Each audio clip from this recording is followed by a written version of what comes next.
Bueno, retomando un poco la clase de Nicolás sobre control judicial de constitucionalidad, lo que vamos a hacer en este video es preguntarnos si está justificado que sean los jueces los que tengan la última palabra institucional sobre si una ley es compatible o no con la Constitución.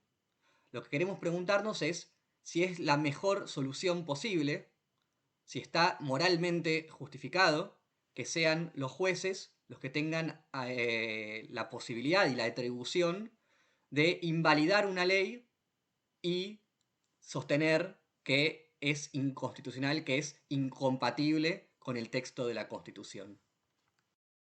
Vimos que cuando se pensó originalmente esta institución, Madison, Hamilton, lo que tenían en la cabeza y lo que tenían como fundamento, que estaba explicado en el Federalista, es que el control judicial servía como una herramienta más para filtrar las decisiones democráticas, para mejorar esas decisiones que emanaban de los órganos políticos. Entonces, como bien dijo Nicolás, el control judicial se pensó como una barrera más, una barrera contramayoritaria y elitista a la democracia. Sin embargo, eso fue reformulándose con el paso del tiempo, tanto por parte de los jueces como por parte de la academia jurídica. Hoy por hoy, la principal, el principal fundamento o el principio que guía al control judicial de constitucionalidad no es ya limitar la democracia, aunque siga habiendo algo de eso, pero sobre todo está en la idea de proteger los derechos fundamentales. Vamos a ver que este tema estuvo ausente del debate académico y ausente del debate público en general en Estados Unidos por más de 150 años. Desde Marbury versus Madison hasta 1950, 1960, 1970, la pregunta sobre la validez del control judicial estuvo ausente. ¿Y por qué aparece en esta época?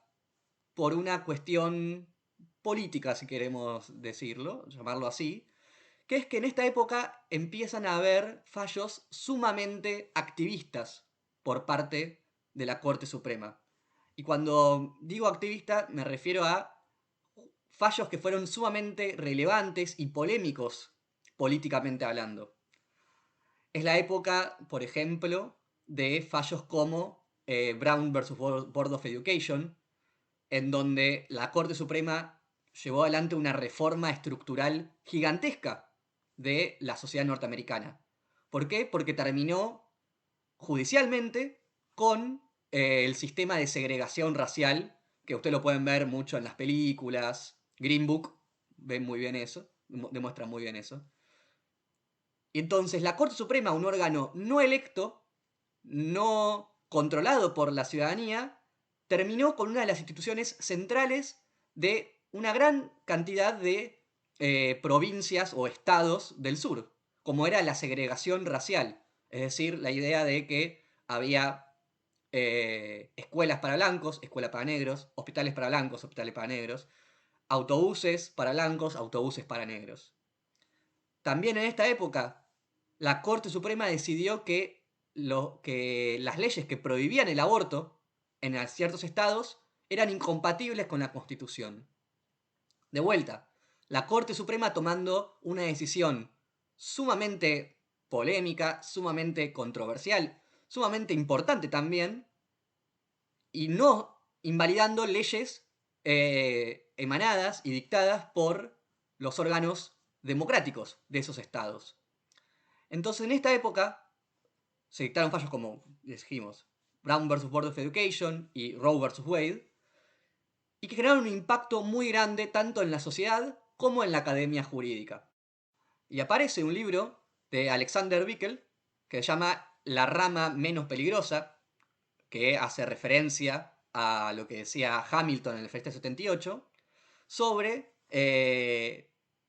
si los jueces, como órgano no democrático, no participativo, no inclusivo, debería tener o está legitimado a tener la última palabra institucional sobre cuestiones que hacen a la moralidad pública, cuestiones que hacen a los debates políticos más importantes y más divisivos de la sociedad. Pensemos, la segregación, el rol, de los afroamericanos, o la igualdad y la no discriminación, o la cuestión del aborto. Entonces, esas cuestiones que son sumamente divisivas, sumamente centrales a nuestra vida democrática, las fueron decididas por los jueces. ¿Eso está bien? ¿Eso está legitimado?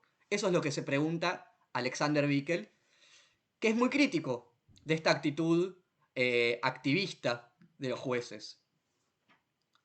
Pero sin embargo, no me gustaría concentrarme tanto en Bickel, y sí en Jeremy Waldron. Jeremy Waldron es un autor norteamericano que a finales de la década del 90 escribió uno de los libros más importantes para tratar de solucionar este debate o empezar a responder esta pregunta de si los jueces deberían tener esta atribución o no.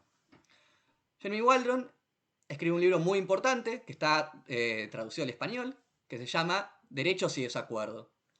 Y él hace en ese libro la mejor crítica a lo que es el control judicial de constitucionalidad. Después, él revisa algunas de las cuestiones, algunas de las premisas, y refina un poco más el argumento en dos artículos que se llaman. Uno es el The Core Case Against Judicial Review, es decir, donde intenta decir cuál es el principal argumento para criticar el control judicial. Y otro que se llama 5 contra 4. Vamos a ver qué es lo que dice Jeremy Waldron. La principal premisa de su artículo parte de la idea de que nuestras sociedades están marcadas por las circunstancias de la política. ¿Qué significa esto? Todos y cada uno de nosotros, en nuestra comunidad política, tenemos diferentes ideas de qué es lo justo, pero también tenemos diferentes ideas de cuáles son los derechos fundamentales, cuál es el alcance de esos derechos, cuáles son los criterios que deberían ponderar unos sobre otros. Tenemos diferentes ideologías y formas de pensar que hacen que respondamos de forma muy diferente sobre si el aborto debería estar permitido o no, sobre si la paridad en las listas legislativas debería estar permitido o no. Tenemos diferentes concepciones sobre qué y qué implica la libertad de expresión. Entonces, en nuestra sociedad hay desacuerdos razonables sobre cuáles son las mejores formas de organizar institucionalmente un país, y no solamente eso, sino de honrar esos acuerdos constitucionales que escribimos y que nos rigen como sociedad. Entonces, él dice, bueno, primero, está claro que cada uno de nosotros tiene diferentes concepciones de la justicia. Entonces, un liberal, por ejemplo, va a considerar que ciertos derechos son los fundamentales. Los liberales, en general, piensan que el individuo es el principal eje de una sociedad, que es el centro de una sociedad, y que por lo tanto lo que tiene que hacer un sistema institucional es proteger su libertad, proteger su autonomía, proteger su propiedad, todo lo que haga que este individuo pueda llevar adelante su plan de vida sin restricciones. Entonces los liberales, y quizás la rama más libertaria de los liberales, pensarán que la Constitución tiene que proteger la propiedad, tiene que proteger la igualdad ante la ley, tiene que proteger la libertad de expresión, tiene que proteger la autonomía. Es decir, todos los principios y todos los derechos asociados a la libertad. Sin embargo, seguramente una persona más asociada a las ideas socialistas dirá, no, todo lo contrario. Acá el valor más importante es la solidaridad, es la igualdad efectiva, la igualdad real de oportunidades. Y por lo tanto, los derechos que tienen que protegerse, además de la libertad, son, por ejemplo, los derechos sociales. Y por lo tanto el rol del Estado para los liberales y para los socialistas son eminentemente diferentes. Entonces tenemos diferentes ideas de lo que es la justicia, qué es lo justo. Y eso se traslada obviamente a las constituciones. Por lo tanto, incluso si hubiese acuerdo entre cuáles son los derechos que vamos a proteger, es decir, si los liberales y los socialistas y los conservadores se ponen de acuerdo en qué derechos proteger, después como sociedad vamos a tener diferentes concepciones sobre qué implican esos derechos que protegimos en las constituciones. Vamos a ver que nuestras constituciones tienen, en general, cláusulas que son sumamente indeterminadas. Es decir, protegen derechos, por ejemplo, como la igualdad, protegen derechos como la libertad de expresión, protegen derechos como la propiedad, como la autonomía. Sin embargo, no está muy claro qué implica y qué alcance tienen esos derechos. Por ejemplo, incluso si estamos de acuerdo que una constitución debe proteger la igualdad, después pueden haber, entre aquellos que defienden la igualdad, puede haber diferentes concepciones de qué implica la igualdad. Algunos van a decir, la mejor forma de proteger y honrar la igualdad va a ser con tener una idea de igualdad ante la ley. Es decir, que el Estado no haga distinciones entre personas o grupos de personas. Sin embargo, otros, con otra concepción de la igualdad, van a decirnos, no, todo lo contrario. Para honrar la igualdad lo que tenemos que hacer es justamente hacer distinciones. ¿Por qué? Porque vivimos en sociedades sumamente desiguales y que para remover esos obstáculos que algunas personas sufren, necesitamos activas interferencias del Estado para desmantelar esas barreras y esos obstáculos que viven los grupos vulnerables. Un ejemplo muy claro de eso es el debate sobre si debería haber cupo femenino o paridad de género en las listas legislativas. Una persona puede criticar el cupo o la paridad basado en la igualdad. Y otra persona, contraria, dirá que justamente para honrar la igualdad necesitamos ese tipo de políticas. Pero esto no se circunscribe solamente a la igualdad. Eso se extiende a cada uno de los derechos. El debate sobre la ley de medios, en su momento, cuando gobernaba Cristina Fernández de Kirchner, ambos lados del debate defendían la libertad de expresión. Pero unos consideraban que la mejor forma de garantizar la libertad de expresión era con un Estado que no censurase, que no se interfiriera en el mercado mediático.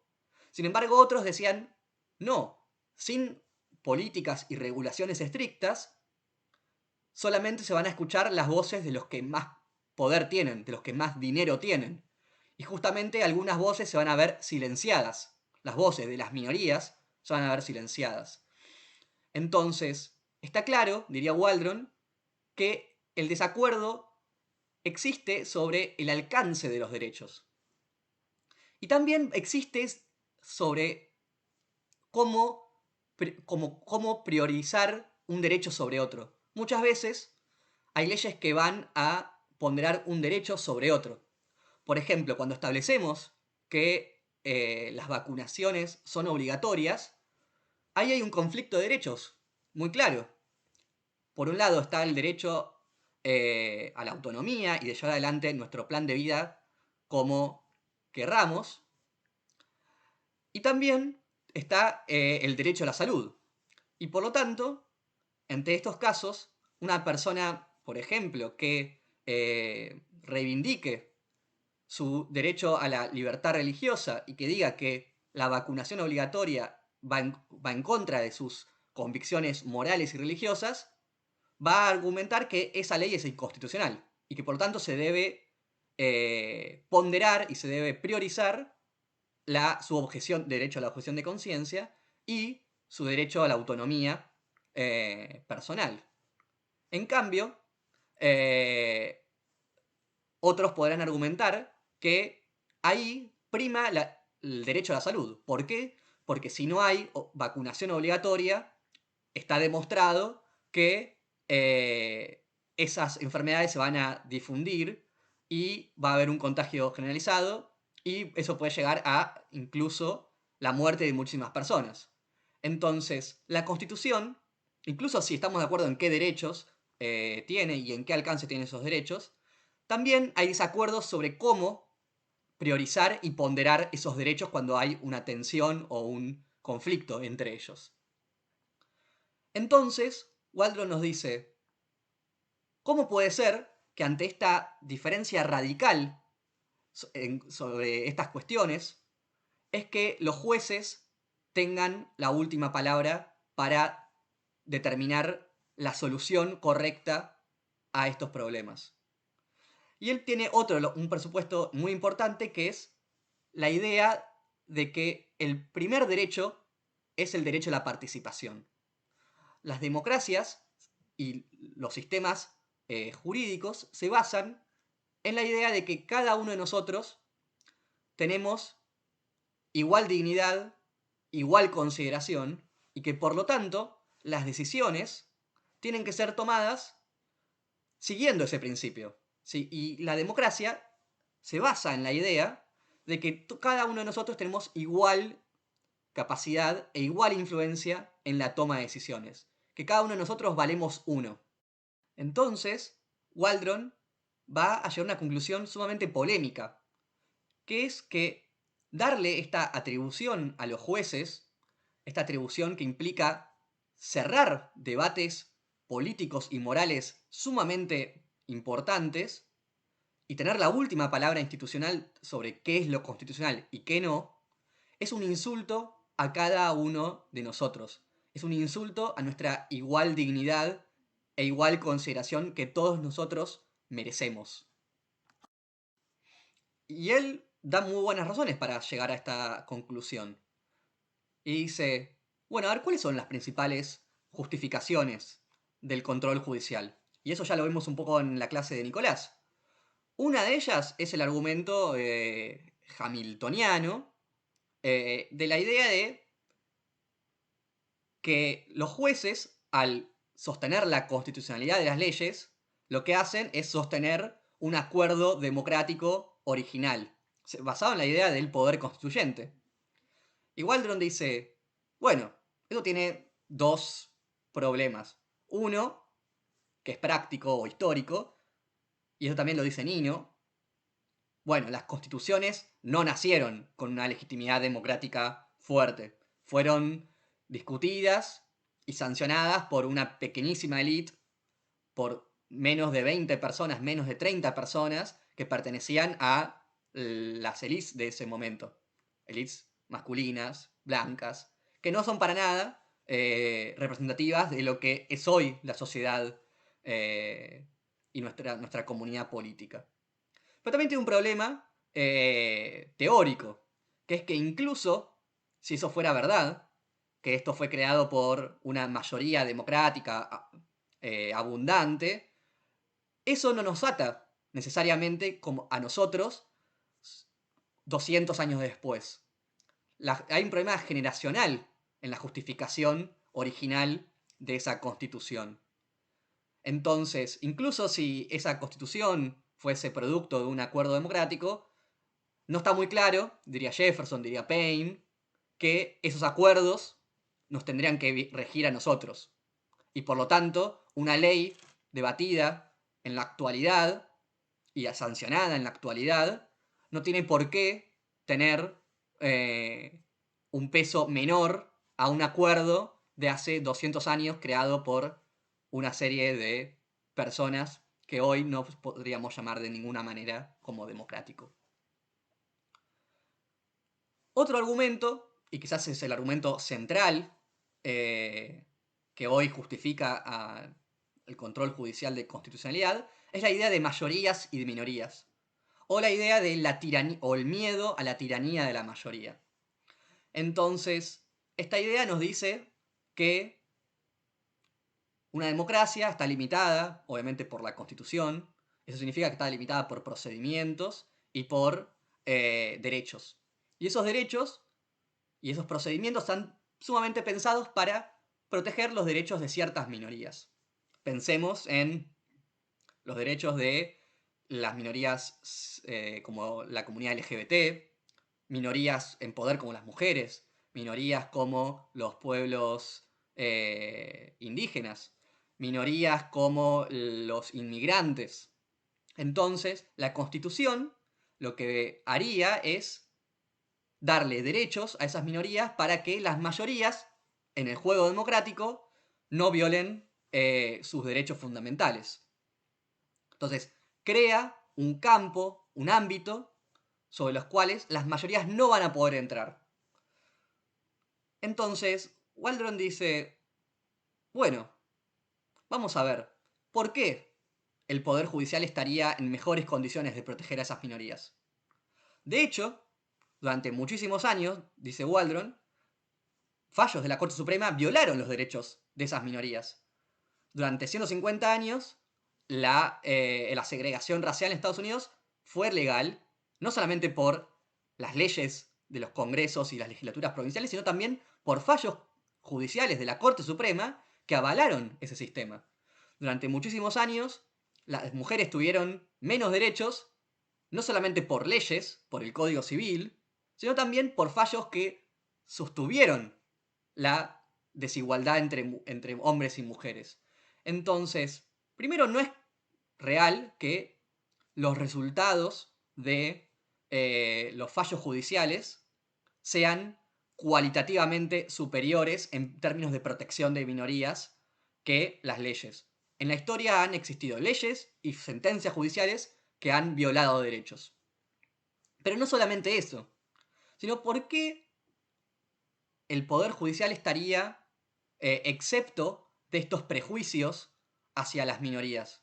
¿Por qué en una sociedad que es patriarcal los jueces no serían patriarcales?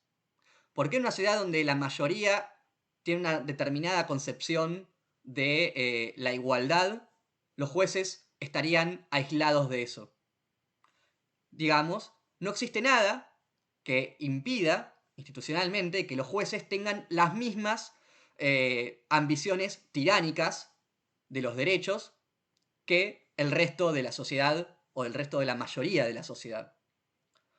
Generalmente, de hecho, los jueces, por cómo están seleccionados, pertenecen justamente a los sectores menos abiertos a los derechos de las minorías.